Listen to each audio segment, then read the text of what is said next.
Alright, what you're looking at is a 2000 Freightliner FLD120 Classic. It's my truck, and the reason that it looks like this is because it was involved in a rollover accident about a month ago due to a blown passenger steer tire. And it happened on a narrow 2-lane highway with nobody else around, so it was just me involved. I walked away from the accident without any injuries.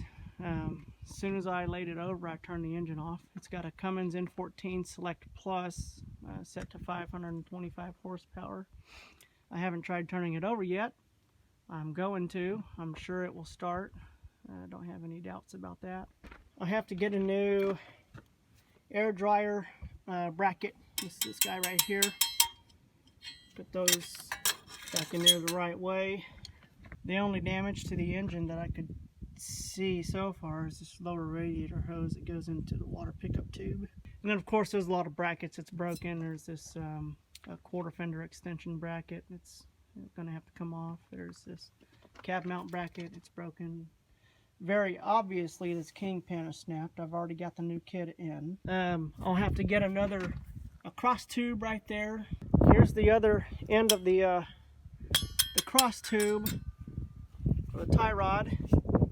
So, I mean, of course, they had to cut that at the accident scene. I'm going to put new leaf springs on both sides. Actually, I'll put new kingpins on both sides. You've got this notch here in the middle of the leaf spring. It's in the very center. You know, hold everything together to center everything. In the center of this axle right here, clearly that notch has just been snapped off. New steer tires, new U-bolts. So get new U-bolts on there. We've got new shocks coming. Those are on the way. Probably need a new passenger side door. Dented right there pretty good. I think all of this here, we'll pop all of this part of this frame back out.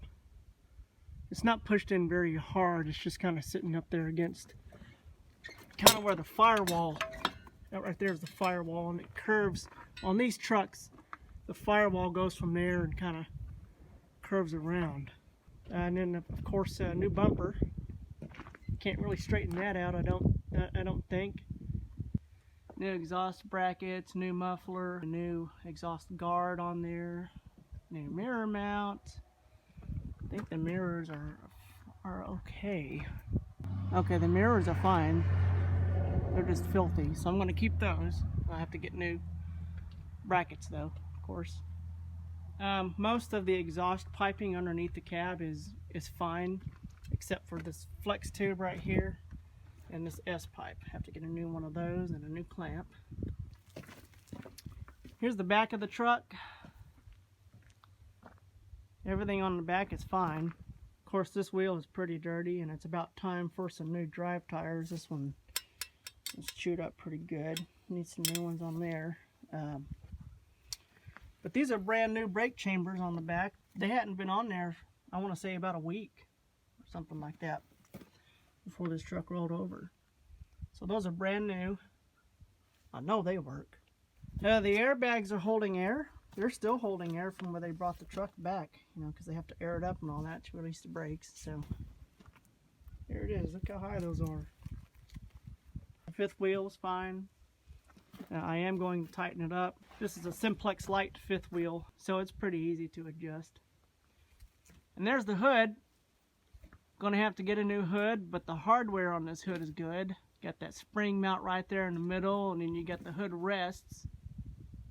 That one's kind of bent a little bit, but that can be straightened out with some heat, I think, so it should be okay. But I cannot rebuild this headlight bucket. I have done fiberglass work on the hood that used to be on this truck, and you couldn't even tell that the hood was damaged. Of course, when I bought the truck, this side of the hood had a couple of big holes, and I fixed it and painted it, and you couldn't even tell there were any holes. Matter of fact, the fenders of that hood are in my shop back there.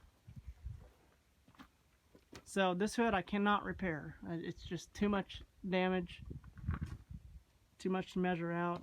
I wouldn't want to have to measure out the headlight buckets, and it's too much work. So I'm just going to go ahead and get a new hood. I did have a really nice Belmore bug shield on it. Obviously it's broken, but the brand new one's sitting in my garage right now, just waiting for another hood. The tow company cut the bracket on the hood here so they could off at the accident site. These cab air bellows were knocked out, so need to lift the cab up and put those back in. And both of these cab shocks are broken, and the brackets are going to have to be fixed. The brackets are right up there, right in the middle there. The air-to-air is good. The AC condenser is all good. All of those lines are good. None of those are cut. This one on the bottom's kind of crooked up, but I can probably straighten that out. And the fuel tank did leak up here. The hole's right there. There's the hole. Of course, I'll have to fix this, the bottom part here. So this is the project. I'm going to get my tractor out now. I'm going to start pulling some things off of it. I'm going to pull that tire off right there, and then I'm going to pull the batteries out. They're already disconnected, and they just need to be pulled out, put in my shop so I can get them back on a charger.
Let's see, I mean, they've been disconnected for a month, so just want to see if they still have, you know, any charge to them. Make sure I don't have to go buy new batteries. Stuff like that. Moment of truth. 12/7. So what I'm going to focus on now is pulling off all this dirt right here so I can assess that a little bit better.